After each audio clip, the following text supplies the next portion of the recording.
ముఖ్యమంత్రి రేవంత్ రెడ్డికి కేంద్ర మంత్రి కిషన్ రెడ్డి బహిరంగ లేఖ రాశారు. అంబర్పేట ఫ్లైఓవర్ సర్వీస్ రోడ్డు నిర్మాణంలో ఎదురవుతున్న సమస్యల పరిష్కారానికి సహకరించాలని లేఖలో పేర్కొన్నారు.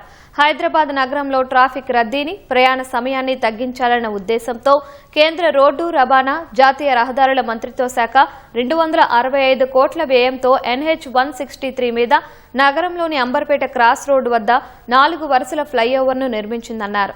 2025 మే 5న కేంద్ర మంత్రి నితిన్ గడ్కరీ ఈ ఫ్లైఓవర్ను ఘనంగా ప్రారంభించారని గుర్తు చేశారు. ఫ్లైఓవర్ నిర్మాణం జరిగి ప్రారంభోత్సవం కూడా పూర్తి చేసుకున్నప్పటికీ ఫ్లైఓవర్ కింద ఉన్న సర్వీస్ రోడ్డు నిర్మాణం మాత్రం పూర్తి స్థాయిలో జరగలేదన్నారు. భూసేకరణ విషయంలో కొన్ని శక్తులు అడ్డు తగులుతూ ఉండడంతో అనవసరంగా తీవ్ర జాప్యం జరుగుతుందన్నారు.